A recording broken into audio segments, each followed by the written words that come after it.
আসসালামু আলাইকুম ভাই ও বোনেরা। আজকে আলোচনার বিষয় স্বপ্নে যদি কেউ সূরা পড়তে দেখতে পায় তাহলে কি হয়।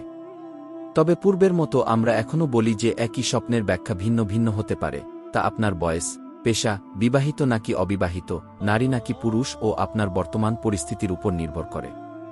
স্বপ্নে সূরা পড়তে দেখার ব্যাখ্যা আমরা কিতাব থেকে যেটুকু পেয়েছি তাতেই আমরা বর্ণনা করেছি।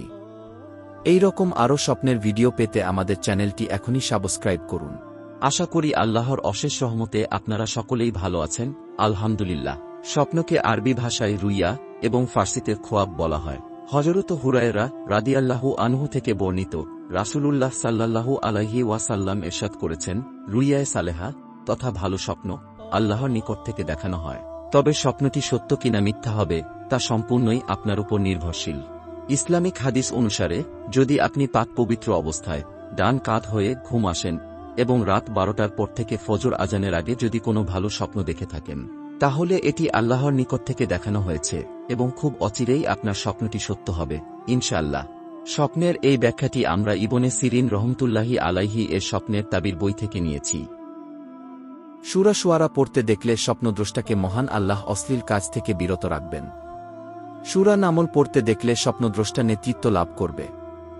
সূরা কাসাস পড়তে দেখলে স্বপ্নদ্রষ্টা হালাল সম্পদ ও ধনভাণ্ডার লাভ করবে। সূরা আনকাবুত পড়তে দেখলে স্বপ্নদ্রষ্টা আল্লাহ তাআলার হেফাজতে থাকবে, মৃত্যু পর্যন্ত মহান আল্লাহ তাকে একাকিত্বে রাখবেন না। সূরা রুম পড়তে দেখলে স্বপ্নদ্রষ্টার হাতে মহান আল্লাহ মুশরিকদের কোনো শহর বিজিত করবেন, তার মাধ্যমে কোনো সম্প্রদায়কে হেদায়েত দেবেন। সূরা লোকমান পড়তে দেখলে তাকে হেকমতের সম্পদে ভূষিত করা হবে। সূরা সাজদা পড়তে দেখলে স্বপ্নদ্রষ্টা সিজদার অবস্থায় মৃত্যুবরণ করবে এবং আল্লাহ তাআলার কাছে কামিয়াবদের মধ্যে গণ্য হবে। সূরা আহজাব পড়তে দেখলে স্বপ্নদ্রষ্টা হকের অনুসারী ও মুত্তাকিদের অন্তর্ভুক্ত হবে। সূরা সাবা পড়তে দেখলে স্বপ্নদ্রষ্টা দুনিয়ার প্রতি অনাসক্ত হবে, একাকী থাকাকে প্রাধান্য দেবে। সূরা ফাতির পড়তে দেখলে স্বপ্নদ্রষ্টার উপর মহান আল্লাহ নিয়ামতের দরজা উন্মুক্ত করে দেবেন।